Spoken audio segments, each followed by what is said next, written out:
Olá, eu sou a Daniele Viana e essa é mais uma aula de artes para o 7º ano. Antes eu quero lembrar vocês que esse conteúdo está presente na internet, no aplicativo e na televisão aberta. Então o tema de hoje é assemblagem. Contexto, materialidades, processos de criação e práticas. Então, nas aulas passadas eu conversei bastante sobre movimentos de vanguarda e eu falei que cada movimento tinha uma proposição artística, uma proposta nova a se trazer para se pensar e se fazer arte.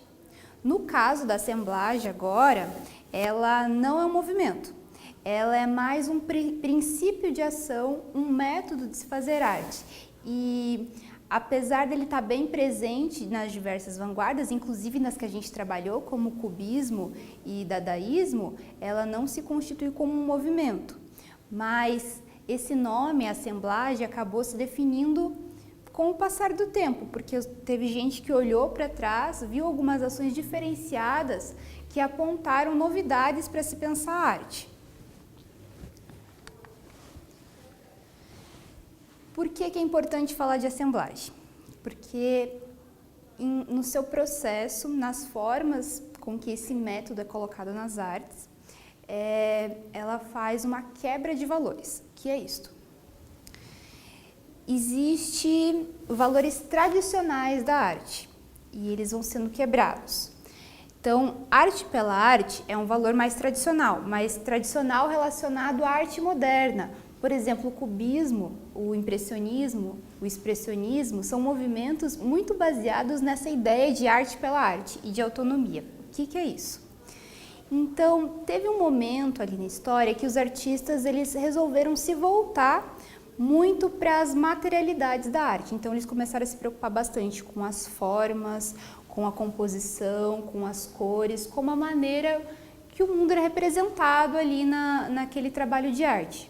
Mas isso é uma autonomia porque a arte não tinha o dever de explicar o mundo à sua volta. Os artistas começaram a se fechar dentro da ideia de arte mesmo. O nosso tema, assim, nós como artistas, o nosso tema é a forma, é a composição, são as cores. Não importa tanto as questões políticas, da sociedade, a gente não vai falar disso, a gente vai falar do nosso material específico. Por isso, a ideia de autonomia. Isso a assemblagem vai quebrar. Outra questão é a autoria individual do artista. Quando eu falei para vocês sobre cubismo, eu já mostrei um pouco da colagem, que eles começaram ali a pegar elementos do ambiente externo, como pedaços de papelão, pedaços de jornais, retalhos de tecido, e inserir na obra de arte.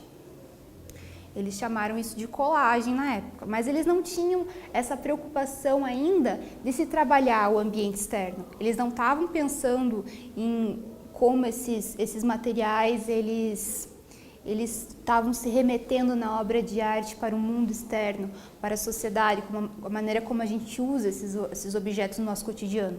Eles estavam querendo utilizar na composição visual mesmo, com os recortes, trabalhando aquela ideia de geometrização. Já no dadaísmo, a gente falou em fotocolagem, que eles usaram, apesar de ser a mesma técnica, colagem, eles usavam de maneira bem diferenciada, recortando até imagens mesmo, representações da vida que tinham nas revistas publicitárias. E eles usaram a palavra fotocolagem para se aproximar mais de um modelo industrial, porque naquele momento eles estavam bem críticos à arte. Então, assim, quando esses processos, eles também são assemblagem. Só que vai se expandir mais com uma noção, nossa, os artistas vão pensar, nossa, o que a gente fez, o que isso aponta de novos caminhos para se pensar a arte, é com a palavra assemblagem. Então, quando o artista está retirando materiais do seu cotidiano para colocar na obra, materiais produzidos em fábrica, em série, será mesmo que ele é o único autor daquela obra? Será mesmo que tem essa questão do artista que desenvolveu toda uma técnica para trabalhar aquilo? Será que a sociedade também não tem uma presença muito importante naquela obra? Outra questão é a hierarquia dos materiais. A hierarquia dos materiais é o seguinte: havia um conceito mais tradicional sobre a arte que colocava que existiam os materiais nobres, como tinta a óleo, como numa escultura poderia se modelar ou se entalhar, usar, por exemplo, mármore, gesso, mas esses artistas que vão se utilizar dessa técnica da assemblagem ali, que acontece em vários períodos, eles vão se voltar a objetos mais banais, inclusive mais pobres até, se a gente puder usar essa palavra, para descrever assim, mesmo talvez resíduos que alguns poderiam encarar como lixo, diversos artistas encararam como materiais para a arte. Essa questão restrita de divisão de linguagens é que assim, antes era bem comum. Para algumas pessoas, até hoje, isso é bem claro. Existem pinturas, existem esculturas, existem gravuras, existe arquitetura e são todas artes, uma diferente da outra. Mas, quando a gente começa a discutir assemblagem, a gente vai ver que essa restrita divisão de linguagem, essa separação, elas vão se misturar. Muitas vezes, vocês vão ver aqui na aula que os artistas, eles começam a usar aqueles materiais de uma determinada maneira, a organizá-los, colá-los, que você não vai saber mais quando que é uma pintura, quando que é uma escultura, e as ideias vão se misturando e transformando a arte mesmo. A gente vai falar um pouco do contexto de desenvolvimento da assemblagem. Eu disse para vocês que ela teve uma importância ali nas vanguardas, principalmente no cubismo, no dadaísmo e até no surrealismo, que a gente falou um pouco sobre as fotografias, que ele estava experimentando colocar elementos na fotografia, em não trabalhar aquilo como se fosse representação do real, mas sim algo a ser um material criativo para o artista. Então, assim, mas essa palavra, assemblagem, essa forma de denominar, vai ter uma importância nesse contexto do pós-guerra, que é assim, quando a gente fala em arte, a gente normalmente pensa em centros de influência. Então, assim, a Europa, e principalmente a França, por muito tempo foi considerado um centro muito forte. Tinha muitos artistas que a pretensão da vida deles era estudar e trabalhar como artista na França, para lá ter mais o que conversar com os outros artistas daquele meio, para se educar também, para atrair aquelas ideias que estavam ali surgindo. Mas como teve a Primeira e a Segunda Guerra, nessa primeira metade do século XX, a Europa estava bem destruída. Ela tinha que pagar diversas dívidas, inclusive para os Estados Unidos. E muitos artistas, quando teve a guerra, eles foram trabalhar nos Estados Unidos, produzir arte lá. E em Nova York, local que se tornou, mais tarde, um centro de referência também para as artes. E é lá que se desenvolveu muito forte a assemblagem. Que a questão da Europa mais empobrecida, que eu falei, e a questão do modelo norte-americano baseado no consumo. Isso é bem comum a nós. Se a gente pensar, a nossa vida é muito baseada no consumo. Isso acarreta diversos problemas para o meio ambiente mesmo. E é como se a vida, se a felicidade fosse baseada no consumo. Na publicidade, a propaganda se mostra esse tipo de questão. Compre tal produto, porque daí você vai ser uma pessoa mais bonita, mais interessante. E então, esse contexto tem bastante a ver com os Estados Unidos, que estava sendo elaborado, e também bastante a ver com a Europa também, mas de uma outra forma. Por quê?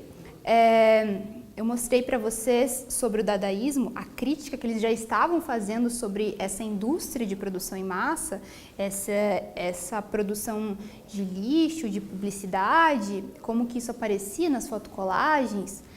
Na Europa, os artistas, como muitos tinham sido empobrecidos, eles vão se utilizar de materiais mais residuais, inclusive, justamente porque eles não tinham dinheiro para comprar materiais mais caros. Então, eles vão se apropriar desses resíduos. Quando a gente fala em indústria cultural, indústria da informação, em publicidade, marketing, influência do que o consumo tem sobre a nossa maneira de viver, a gente pensa muito em excesso de informação. Pense na poluição visual causada nas ruas, nas cidades, geralmente, pelas propagandas diversas e como isso aparece na televisão também o tempo todo. Naquela época já havia, aqui no início do século XX já. Então, esse excesso de informação vocês vão ver que está bem presente nas obras da assemblagem. A seguir, eu vou mostrar um exemplo, e esse exemplo é de um artista da atualidade, um brasileiro, bastante influente. Então, eu vou mostrar a imagem, e daí eu vou segurar ali um minutinho para vocês observarem que materiais ele utilizou. Principalmente isso. E quais são as referências desses materiais? Da onde eles foram retirados? Eu quero que vocês observem. Atenção.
Então, é bem interessante quando a gente vai analisar uma imagem, a gente fazer a descrição dela. Quanto mais detalhes a gente conseguir ver, mais rica é a nossa percepção desse trabalho. Então, eu vou descrever um pouquinho em conjunto. A gente pode ver que são materiais retirados de contextos diversos. E, em primeiro lugar, a gente vê que é um mapa. É um mapa antigo. Não é um mapa retirado desse atlas atual que a gente tem na escola, ele não é nem colorido, ele é preto e branco indo para o sépia, que é essa cor mais amarelada. E daí a gente vê que tem o desenho dos globos, né? Tem aqui, daí a gente reconhece que de um lado mostra ali o continente americano, o Polo Sul, e no outro mostra uma visão de cima do globo. Não, quer dizer, tem a África aqui. A África, a Ásia, a Europa, aqui é a Oceania e de novo o Polo Sul e lá em cima o Polo Norte. E daí a gente repara que todos os desenhos, os detalhes que estão ali do lado do mapa, que geralmente a gente relaciona esse mapa com... Me lembra pelo menos o Renascimento, quando estava se começando a descobrir os mares. E ele colocou adesivos de Mickey Mouse, no rosto dessas figuras, que lembram, que o corpo lembra dos deuses lá do Renascimento. Já e os locais ali do globo, como está a América do Sul, América do Norte, eles também estão encobertos de referências. Chama atenção o Polo Sul, que está o Papai Noel, o Polo Sul e o Polo Norte. Já a Europa, por exemplo, está cheia de figurinhas do Piu-Piu, outro personagem.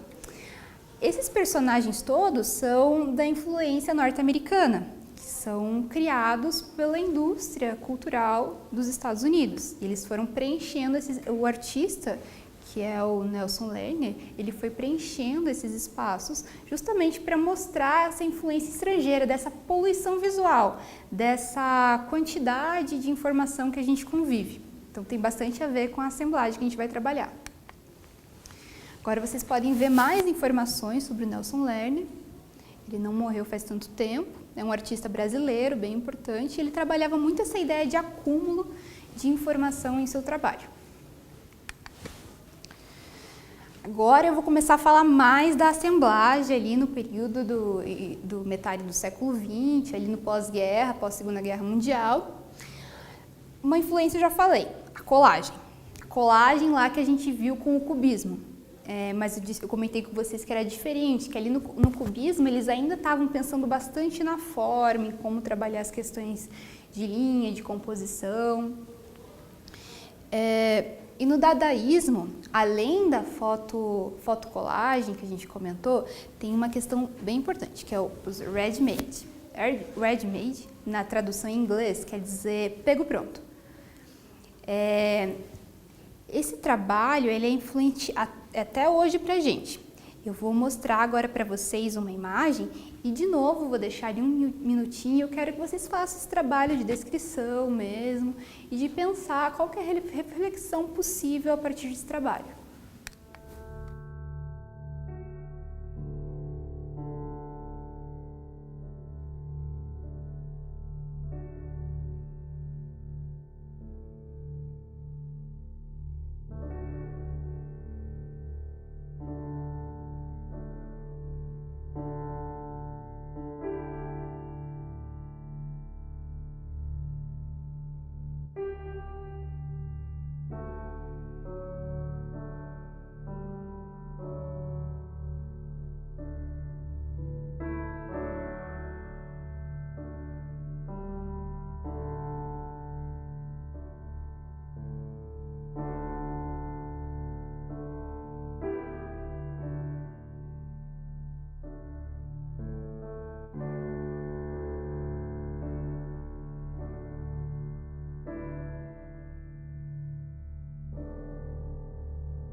Então, a gente pode observar que é uma foto de um objeto ou dois objetos unidos. É uma foto de fundo branco e a gente vê ali que tem um banco. E nesse banco está fixado uma roda de bicicleta.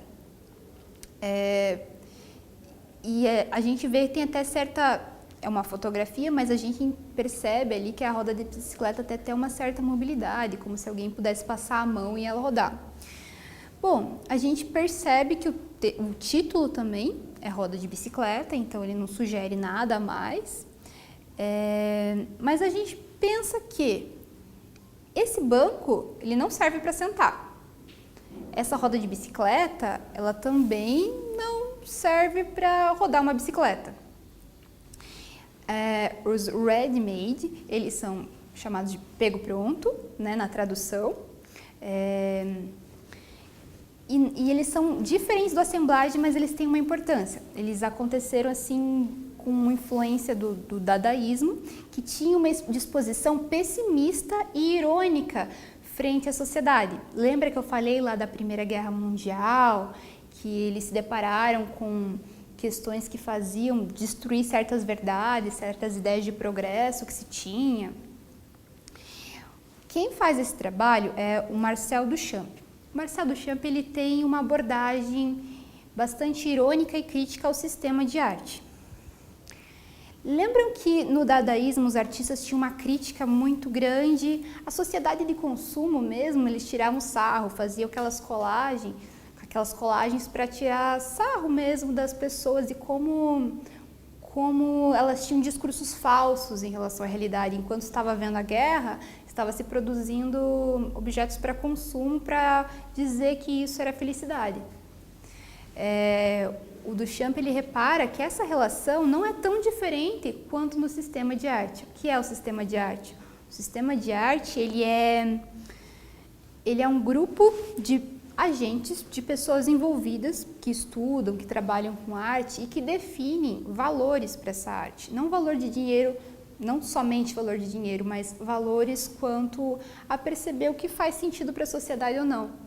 E como no dadaísmo eles tinham essa ideia de tirar sarro da sociedade, ironizar, criticar, o Duchamp faz esse trabalho para mostrar que realmente essa valorização da arte não faz sentido.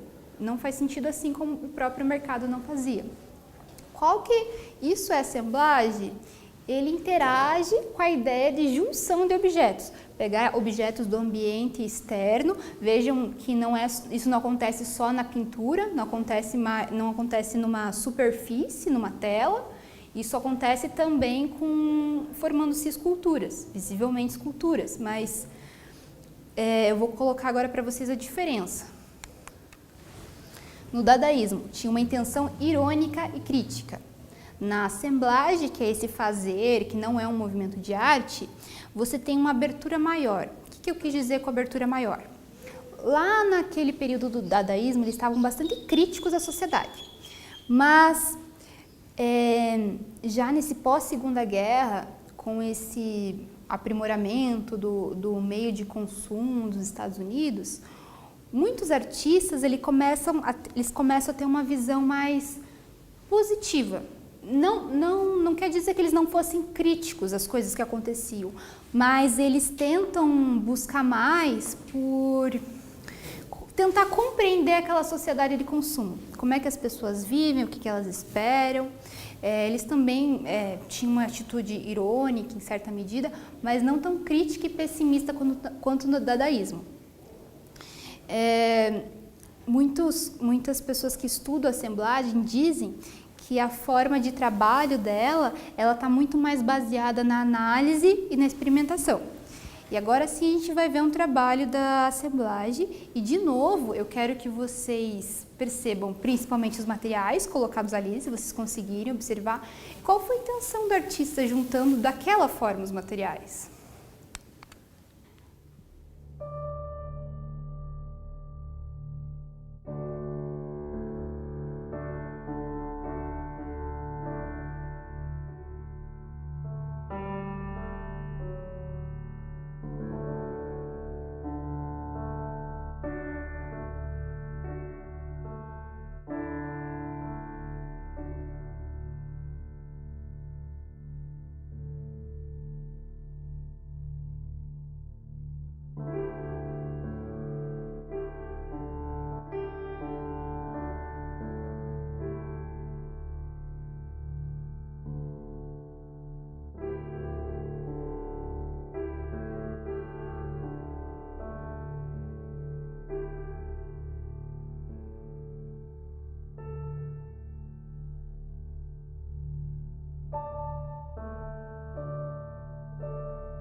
Então, eu vou descrever a imagem, e lembrando que isso é baseado muito nas minhas percepções, né? Cada um viu coisas a mais.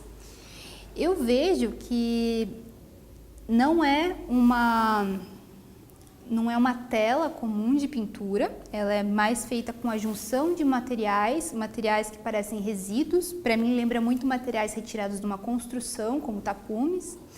Eu vejo ali também que tem pedaços de papéis colados, não sei se foi o artista que colou, não sei se ele já retirou esses pedaços de madeira com esses papéis colados.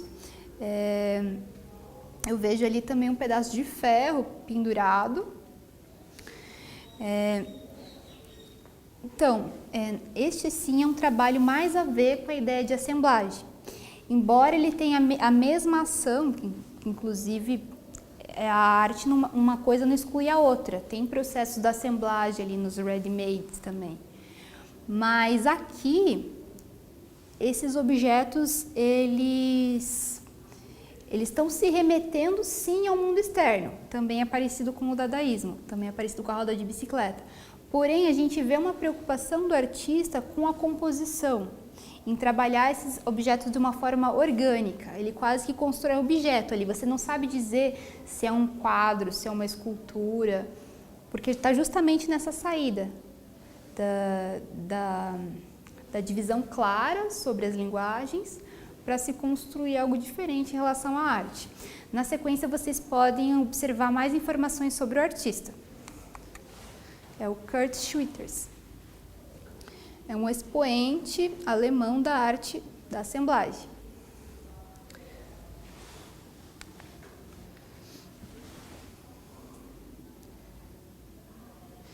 Então, é aquilo um pouco que eu já falei para vocês, observando o trabalho do Kurt Schwitters, né?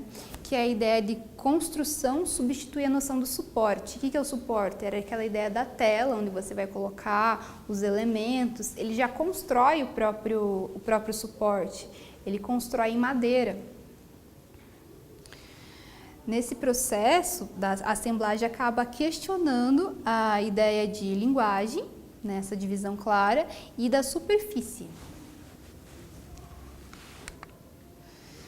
Aqui eu vou dar um minutinho para que vocês observem essa imagem e, a partir do que a gente já discutiu, pensar se ela é uma escultura, se ela é uma pintura, que tipo de material é esse.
Então, eu observo que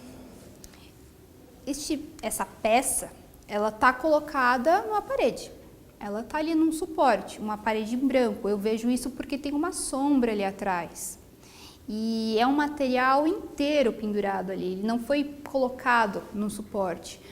Ele parece um pedaço de ferro retirado de um contexto industrial. Talvez parte de uma peça de um caminhão, talvez de uma aeronave, algum automóvel, talvez, ou algum navio, algo nesse sentido.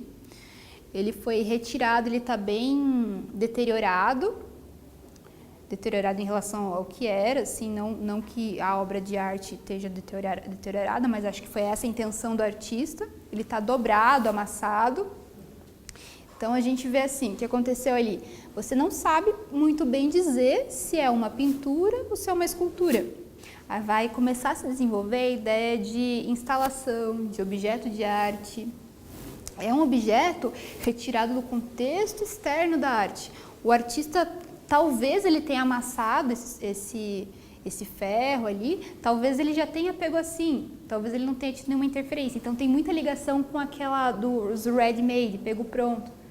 Embora seja muito a ver também com a assemblagem, que é você pensar a composição no espaço, e ele está se remetendo à indústria de consumo.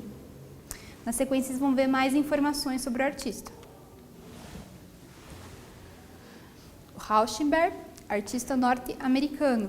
Então, ele foi bem importante ali na arte de Nova York, que eu comentei com vocês, que comentava até sobre o consumo, tentando interpretá-lo e não criticar de forma pessimista como no dadaísmo. Agora a gente vai apontar para mais algumas conclusões possíveis. Essa questão do olhar mais positivo e atento para a matéria do mundo, a assemblagem interessante que ela vai desenvolvendo nos artistas a atenção ao mundo externo. Não só as materialidades, mas isso também muito importante, essa atenção aos materiais, que tipo de material eu posso usar no meu trabalho para aquilo que eu quero expressar, mas a forma como eles observam a sociedade tem a ver com a escolha dos materiais. Então, aquela ideia que eu comentei lá no início da aula de arte pela arte, vai se desfazendo. Outra questão bem interessante da gente pensar é pensamento sobre o consumo, sobre o desgaste do planeta, a consciência sobre a desigualdade, a precariedade e o potencial destrutivo humano. Aquela questão do início da aula de arte pela arte, autonomia, só se preocupar com as tintas, as composições, as formas, ela foi decaindo, porque os artistas passaram a pensar sobre o consumo, sobre materiais que eles estavam utilizando.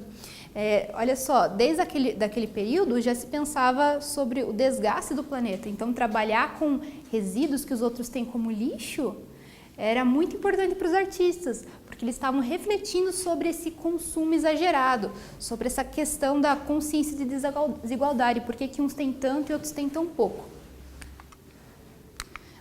Antes da gente ir para o nosso quiz, eu vou fazer um breve resumo do que a gente viu. Então, a gente conversou sobre a assemblagem, eu comentei que ela não é um movimento artístico, e sim uma ação diferenciada, mas que ela esteve presente em vários momentos. A gente viu alguns artistas, inclusive um era contemporâneo. Eu falei para vocês que a assemblagem ela se direciona de uma forma diferente a esse mundo externo, de uma forma mais positiva, diferente do dadaísmo. E agora, acho que a gente pode ir para a nossa primeira questão do quiz. O que foi a assemblagem? A. Um movimento artístico? B. Uma das vanguardas modernas? C. Um método e um princípio de ação artística? D. O método de apenas um artista? Pense um pouquinho para responder.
A alternativa correta é a C, um método e um princípio. É isso que é a assemblagem. Ela não é um movimento, como eu havia dito para vocês não se confundirem. Ela aconteceu em vários locais pontuais, com vários artistas, e depois a gente viu quanto essas ações foram importantes para transformar a arte. Vamos para a próxima questão? 2. Que mudanças a assemblagem trouxe para a arte? A. O uso das cores. B. Suporte e linguagem foram repensados. C. A arte se tornou mais autônoma. D. Não trouxe mudanças. Pense um pouquinho para responder.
Conseguiram? Vamos ver qual que é a correta?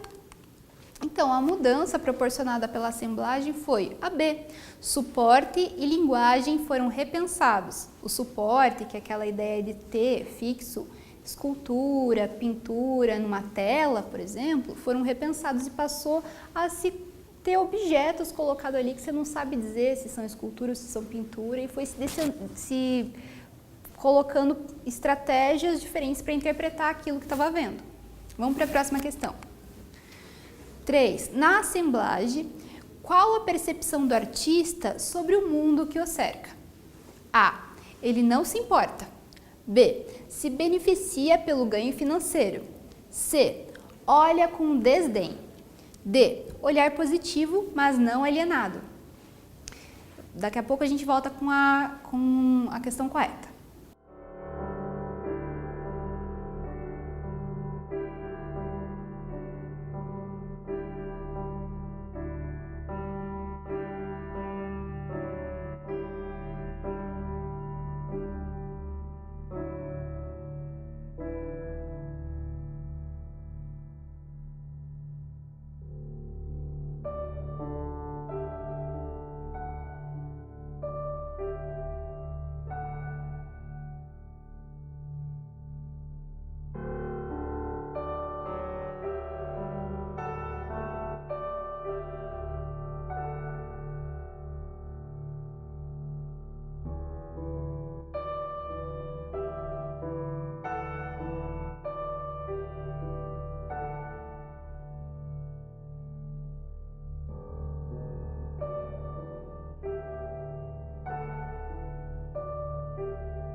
Na assemblagem, qual é a percepção do artista sobre o mundo que o cerca? Vamos ver qual é a certa. A alternativa correta é a D, um olhar positivo, mas não alienado. Eles passaram a querer interpretar mais do que apenas criticar esse mundo externo, esse mundo consumista que estava vendo. E não alienado quer dizer que eles não queriam só aproveitá-lo, mas eles queriam compreender, ter um olhar mais crítico, se posicionar. Vamos para agora os testes. 1. Em que locais a assemblagem se desenvolveu? A. Foi restrito à Europa. B. Em diversos locais, mas principalmente na Europa e nos Estados Unidos. Daqui a pouco eu volto com a resposta.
E aí, em que locais a assemblagem se desenvolveu? A alternativa correta é a B, em diversos locais, mas principalmente na Europa e nos Estados Unidos. Daí lembra que eu falei a diferença do pós-guerra lá na Europa e nos Estados Unidos estava super desenvolvido quanto à questão de consumo? Vamos para a questão número 2 dos testes. A assemblagem em relação aos ready-made. A. Se encontram na crítica, mas não no método. B. Se encontram no método, mas não na crítica. Vou esperar um pouquinho para vocês resolverem.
Vamos ver se vocês acertaram? A assemblagem em relação aos ready-made.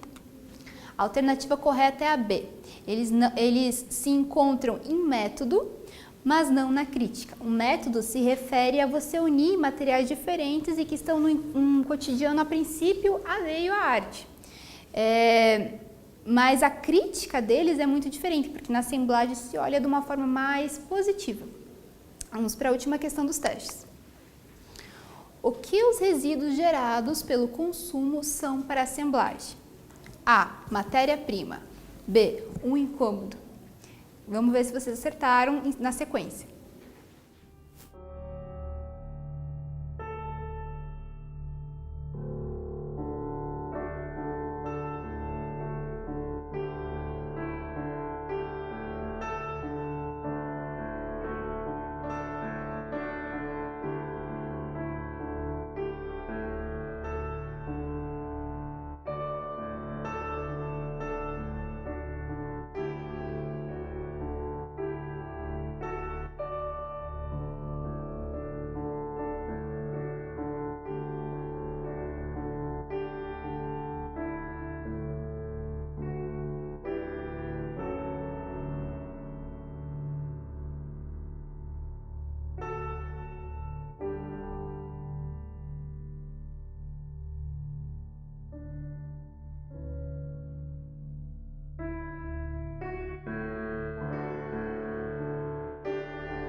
E aí, vamos terminando agora os nossos testes. Será que vocês acertaram?